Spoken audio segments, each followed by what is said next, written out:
বগুড়ায় নাগালের মধ্যেই আছে সব রকম শীতকালীন সবজির দাম। তবে সেই সময়েও আশানুরূপ দাম না পেয়ে হতাশ কৃষক। এই মুহূর্তে বগুড়ার মহাস্থানে আছেন সহকর্মী আব্দুল আওয়াল। সরাসরি যাচ্ছি তার কাছে।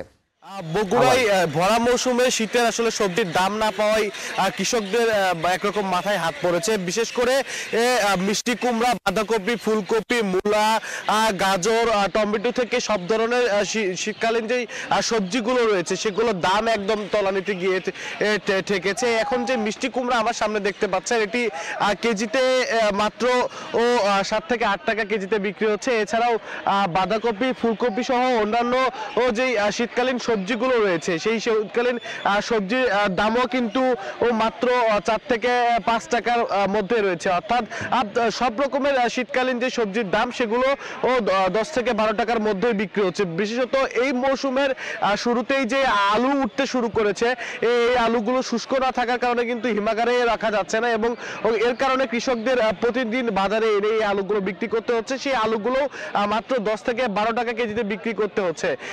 কৃষকরা মূলত অভিযোগ করছে কৃষি বিপণন বিভাগের যে আসলে সমন্বয়ের অভাব, এর কারণেই কিন্তু যে সবজিগুলো তারা চাষ করেছেন সেগুলোর দাম কিন্তু আসলে একদম তলানিতে গিয়ে ঠেকেছে। এতে করে তাদের যে উৎপাদন খরচ, সার কীটনাশকের যেই খরচটি তাদের হয়েছে সেই খরচেও তাদের একেবারে মানে খরচটুকু উঠিয়ে আনতে পারছে না। বিশেষ করে এমনও দাবি করছেন কৃষকরা, বাঁধাকপি বা ফুলকপির ক্ষেত্রে তাদের যে এই মাঠ থেকে যেই সবজিগুলো নিয়ে আসে তার আর গাড়ি ভাড়ার খরচ উঠছে না বলে অভিযোগ তাদের।